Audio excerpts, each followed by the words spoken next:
మేము గెలిచిన మొదటి రోజు నుంచే సుబ్బారెడ్డి గారు మనం ఇచ్చిన వాగ్దానం ఎన్నికల్లో ఏమైంది అది ఖచ్చితంగా నెరవేర్చాలని చెప్పి ప్రతిరోజు కూర్చొని ఏ నిధులు వచ్చినా సరే అందులోంచి 25% మన రేజర్ల గ్రామానికి ఇవ్వడం జరిగింది.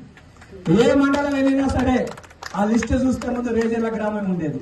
అక్కడ ఉన్న నాయకులు కూడా అడిగేవారు, ఏం సార్ రేజర్ల గ్రామం మీదకి అంత ప్రేమ, వచ్చిన నిధులన్నీ కూడా రేజర్ల గ్రామం మీదకి ఇస్తారని చెప్పి ఒక్కటే చెప్పాను, మేము ఏదైతే బాధల్లో ఉన్నామో, ఇబ్బందులు ఉన్నా, కష్టాలు ఉన్నప్పుడు మమ్మల్ని తక్కువ చేర్చుకొని మా పక్కన నిలబడేటువంటి ఏకైక గ్రామం మొట్టమొదటి ఉందంటే అది రేజర్ల గ్రామం అని చెప్పి అందరికీ తెలియజేస్తున్నాం.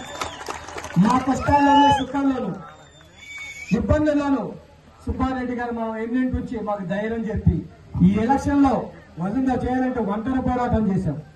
ప్రజల అభిమానంతో, మీరిచ్చిన ధైర్యంతో, మీరిచ్చిన ప్రేమతో మేము ముందుకెళ్ళాం. ప్రజల ఆదరాభిమానాలతో మనకి ఏఐసిసి అలాగే పిసిసి టికెట్ కూడా ఇవ్వడం జరిగింది. ఆ టికెట్ విషయంలో కూడా ఎన్నో గందరగోళాలు, ఎన్నో అవకతవకలు, ఎంతో ఇబ్బందులు, నా క్యాస్ట్ సర్టిఫికేట్ రద్దు చేయటం, అయినా సరే ఎక్కడా కూడా ధైర్యాన్ని కోల్పోకుండా మా కుటుంబం నుంచి వాళ్ళు ప్రజల్లో మా కుటుంబమే ఆదరుందని చెప్పి ఆ రోజు మనకి గాంధీ భవన్లో చేయడం జరిగింది. నేను పోటీ చేయకపోయినా సరే నా భార్య రాఘమయ్య పోటీ చేస్తానని ఆ రోజు చెప్పడం జరిగింది. ఆ ఒక్క మాటతో మన తెలంగాణ రాష్ట్రంలో మన నియోజకవర్గంలో ప్రతి ఒక్కళ్ళు కూడా రాఘమయ్య గారిని మీరందరూ కూడా ఆదరించారు. నాకంటే కూడా రాఘమయ్య గారు గెలిచిన తర్వాత ప్రతి గ్రామం తిరుగుతూ అక్కడున్న సమస్యలన్నీ కూడా తెలుసుకుంటూ చేతనైతే సహాయం చేస్తూ, ఒకళ్ళ మాకు చేత కాకపోతే మన మంత్రివర్యులు భట్టి గారు ఉన్నారు, తుమ్మల గారు ఉన్నారు, పొంగిరెడ్డి గారు ఉన్నారు, వాళ్ళ దృష్టికి తీసుకెళ్లి అన్ని కూడా చేయడం జరుగుతుంది. ముఖ్యంగా ఈ సింగరేణి ప్రాంతంలో మనం చూస్తూనే ఉన్నాం, దగ్గరున్న రేజర్ల గ్రామం ఈ 10 సంవత్సరాల నుంచి ఎంత దౌర్భాగ్యంగా ఉందో మనందరికీ తెలిసిందే. మేము వచ్చినప్పుడు కూడా అడిగాం, ఏం సుబ్బారెడ్డి గారు ఈ గ్రామ పరిస్థితి ఏంటి ఇట్లుందంటే, ఏం సార్ మన సర్పంచ్ మన వాడు అందుకని ఈ విలేజ్ను పట్టించుకోలేదని. సరే మన హయాం వస్తుంది, ఖచ్చితంగా ఈ రేజర్ల గ్రామాలని 100% దత్తత తీసుకొని దీంట్లో అభివృద్ధి బాటలో నడిపిద్దామని చెప్పాం.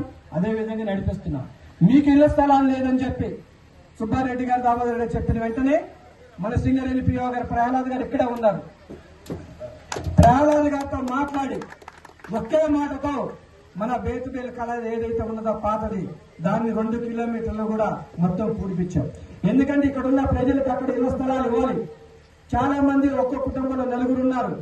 ఆ ఉద్దేశంతో ఈ రోజు 300 నుంచి 400 కుటుంబాలకు అక్కడ మనం స్థలాలు ఇవ్వబోతున్నతో అని చెప్పి అందరికీ తెలియజేస్తున్నాం. మీకే అవసరం ఉన్నా సరే మా ఇంటి తలుపులు ఎప్పుడు చెప్పినా 24 గంటలు మీకోసం తెలిసిన ఉంటుంది. మీరు మా కోసం కష్టపడి పనిచేశారు.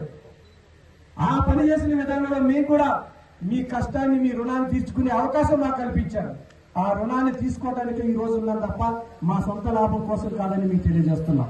ఈ 10 సంవత్సరాలలో మన సింగరేణిలో ఉద్యోగాలు ఎంత కావాలంటే లంచాలు తీసుకొచ్చిన పరిస్థితి ఉంది. అలాంటి ఏ లంచం ఒక్క రూపాయి లేకుండా 80% ఉద్యోగాలు మన సర్టిఫికేట్ నియోజకవర్గంలో ఇప్పించమంటే అది మీ అందరి అభిమానమే. ఇక్కడ రేజర్ల గ్రామంలో కూడా చాలా మంది యువకులకి సెక్యూరిటీ గార్డు నుంచి అక్కడున్న ఏ ఉద్యోగం అయినా సరే ఎక్కువ శాతం ఈ గ్రామం నుంచి ఇవ్వడం జరిగింది. ఎందుకంటే ఈ గ్రామం నుంచి మీరు అత్యధికంగా మమ్మల్ని గెలిపించారు.